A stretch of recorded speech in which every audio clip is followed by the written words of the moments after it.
work our way around the country in the Hard Knocks Fighting Championship. Each commission has different amateur rules. As you see, a shot in by Jeremy Kennedy, working it underneath and able to get the takedown. Now, in this down position, under some commissions, there is no striking to the head of an athlete. In this case, there are. In the Medicine Hat Commission, traditional ground and pound is fine. You will never see knees or elbows to the head at any time, whether it be standing or on the ground. Of course, twisting leg locks also illegal under the Medicine Hat Commission. Looked like Patrick Ward there was trying to get a bit of a guillotine choke in. Jeremy maybe get himself an early title win here with Jeremy Kennedy on top. But Kennedy, a very adept wrestler, and has done a good job of keeping his opponents on the ground when he's got them there, and is doing so here in the early going. Well, and landing some strikes on both sides, using both arms, going body, head, and now an attempt at coming through and passing this guard is Jeremy Kennedy, but unable to do so. And now you see a little bit of a butterfly guard used by Patrick Ward here. Yeah, Jeremy Kennedy, currently a champion with another promotion, still the champion there, and says he likes the Hard Knocks cage because it's so big. He feels like there's going to be more room to work, and you can see him working here. He's just swarmed Patrick Ward, but maybe a miscalculation now, Ward on top. Well, and this is an opportunity here for Ward, who, when they're on the ground, the length isn't as big of an issue. So this is where he can use his compact structure and be able to lay down some big, heavy shots. Now, again, he's coming from Calgary, where in the Calgary Commission, there is no striking to the head of a downed opponent. But here he can use that to his advantage. So we'll see how he can do with 1 minute and 5 seconds remaining in round one. Patrick Ward on top of Jeremy Kennedy in this, our 135-pound title fight, crowning our first 135-pound champion here in the Hard Knocks Fighting Championship. Haven't had one yet. One of these guys will get the strap for the very first time, and it looks Patrick Ward right now on top of Jeremy Kennedy, continuing to work. Now slipping to a half guard, and Jeremy Kennedy able to get his legs back. That's showing that wrestling background, something a wrestler would have used every day in practice, and now up against the cage. Some good action here, reversals by both guys as 25 seconds remains in round one. And again, we have 5 rounds here today, so we'll see how the endurance goes. And a nice takedown there by Jeremy Kennedy with short time remaining in the round. Could have stolen him around there. Yeah, Jeremy, you talk about that new takedown technique with the double leg. Instead of looking for the knees, now guys are looking for the right under the butt and lift up and drop, and Jeremy Kennedy doing that well there.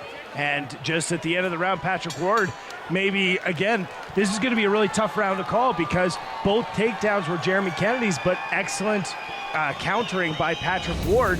For the amateurs here, as we see our pro fights later, will be down to 60 seconds. And a nice exchange there, Jeremy. Both guys, Kennedy throwing punches, Ward throwing kicks, both of them landing. Well, I'm sure that Jeremy Kennedy's corner is saying, hey, the takedowns were great, but let's use this length. Let's see if Patrick Ward can get inside of you. And a nice caught kick there, and a good strike and a takedown for Jeremy Kennedy. So more of the same that we saw in round one. Yeah, Kennedy now on top of Patrick Ward. And it seemed like he caught the kick and kind of stepped through there, Jeremy. And now we've got Kennedy on top, and he'll continue and really try and work this position.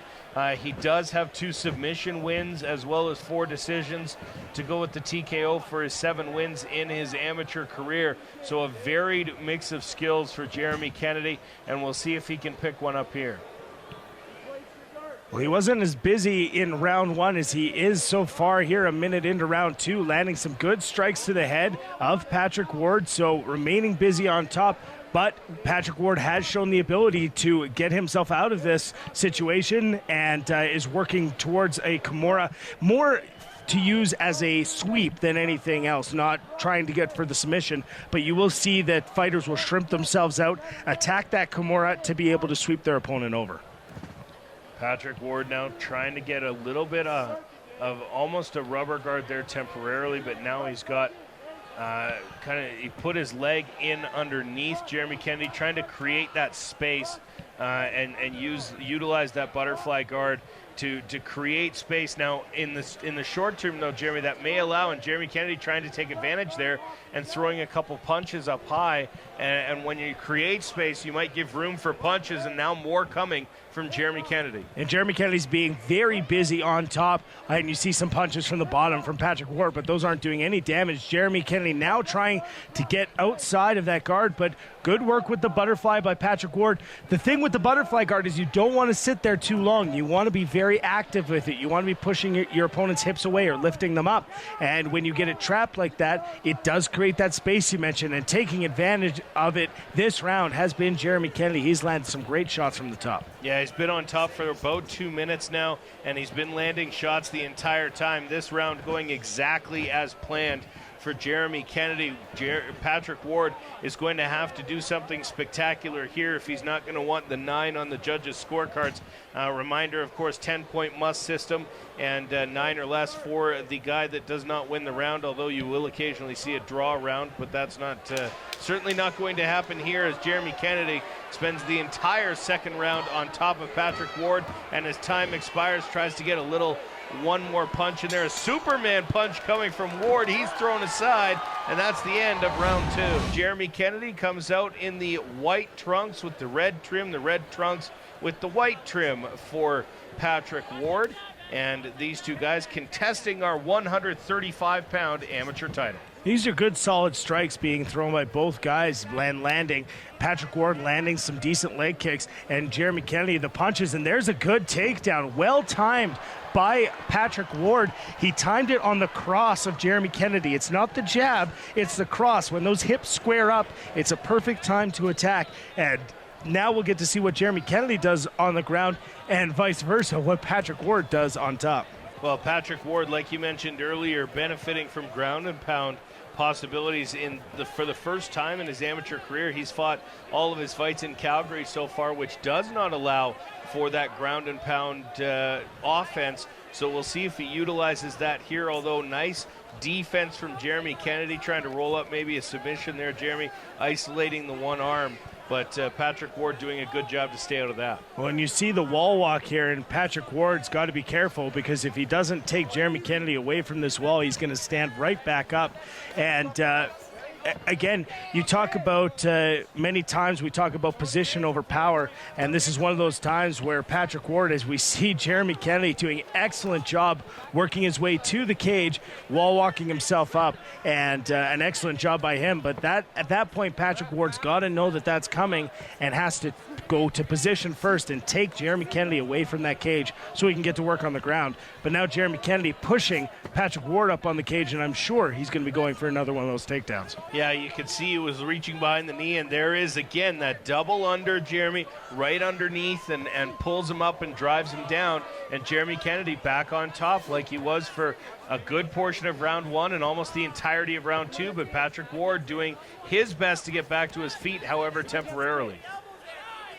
Down to 55 seconds remain on that double leg again. Jeremy Kennedy and Patrick Ward take some time to lay some hammer fists to the side, and now some punches to the ribs, but he gets a takedown for his efforts and troubles. And Jeremy Kennedy again using the takedown to put on a pretty dominating performance so far.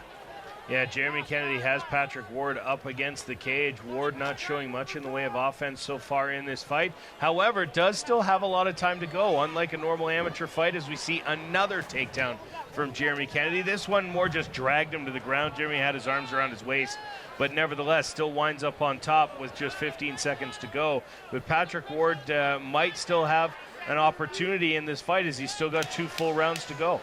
Well, a fight can end at any time with a knockout or a submission, and a nice transition, a nice sweep by Patrick Ward right at the end of the round. He even lays down some punches, but it's a very tough thing, because Patrick Ward did some good positive things, and although his hands are up in the air, I got to give this round to Jeremy Kennedy. So round number 4 into the championship rounds here, as Jeremy Kennedy and Patrick Ward renew their hostilities at the center of the cage. Couple of jabs get through from Kennedy. Ward with a leg kick both inside and outside while I describe it.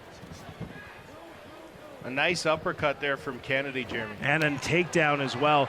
And I don't know if Patrick Ward just must be frustrated at this point because he constantly gets taken down to the ground.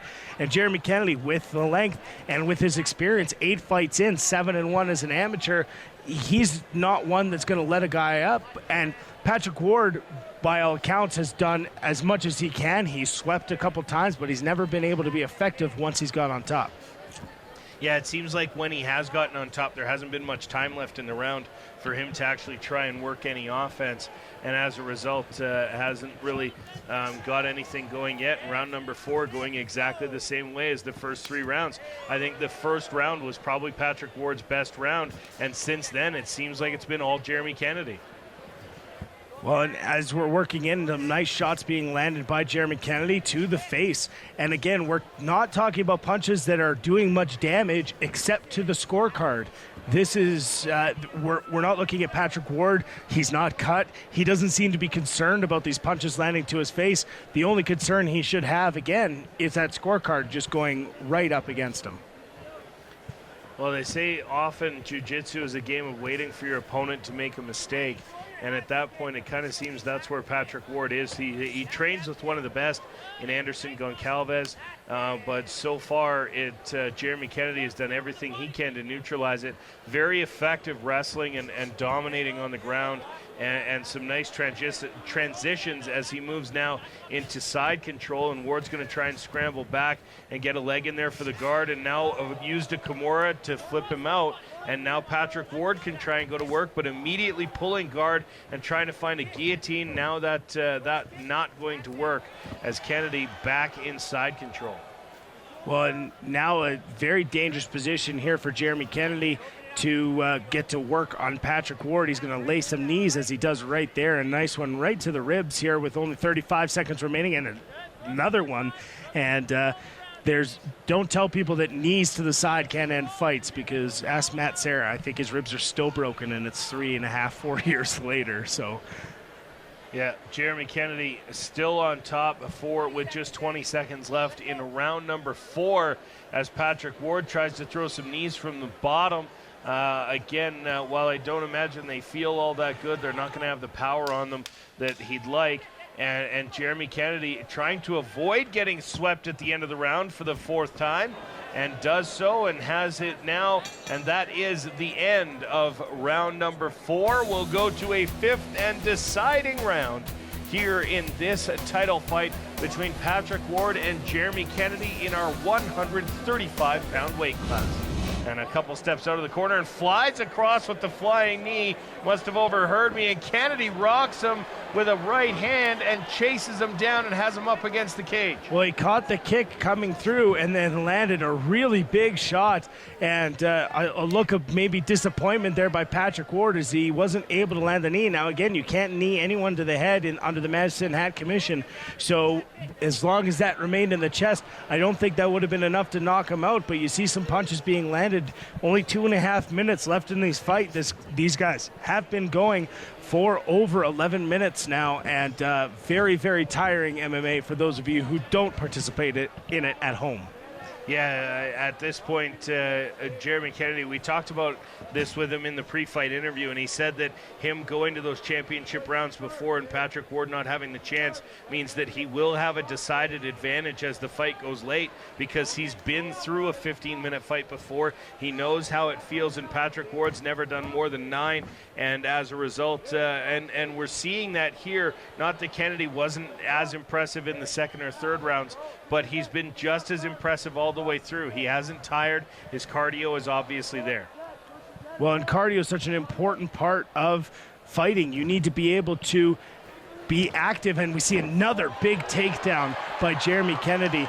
The wall walk by Patrick Ward was able to get up, and Kennedy says, no, you're going right back to the ground. And with 1:25 seconds remaining, barring something very strange happening, this looks like a victory for Jeremy Kennedy. But again, Patrick Ward has that jiu-jitsu ability, has that one-punch knockout power, so we'll see what happens. But if you have enough cardio to be active for 15 minutes, you are going to find yourself very effective in fighting, as well as working your way towards the pro ranks when you are going to fight 3 5-minute rounds, which is 15 minutes as well, with 1 minute to go. A little bit of a Kimura attempt here by Patrick Ward. 55 seconds remaining in round 5. Patrick Ward looking for the home run swing at this point with less than a minute to go. His coaches are letting him know that he's got to get free, but Jeremy Kennedy going to be content to pretty much hold this position for the last 40 seconds of the fight if he can, because he's got to smell a title belt in his future with the way this fight has gone so far. Patrick Ward is going to need at this point, I don't want to call it a miracle, but the way Jeremy Kennedy has done his work on the ground, it's going to be very tough for Patrick Ward to pull this off. 20 seconds remain now, side control, and Patrick Ward now doesn't appear to be really pushing off or doing anything. I think at this point he feels that there's not much left in this fight, and Jeremy Kennedy is going to try and finish this one out as strong as he can. And an excellent fight by both of these athletes, but barring a very strange judge's decisions, we'll see Jeremy Kennedy take home the 135 belt.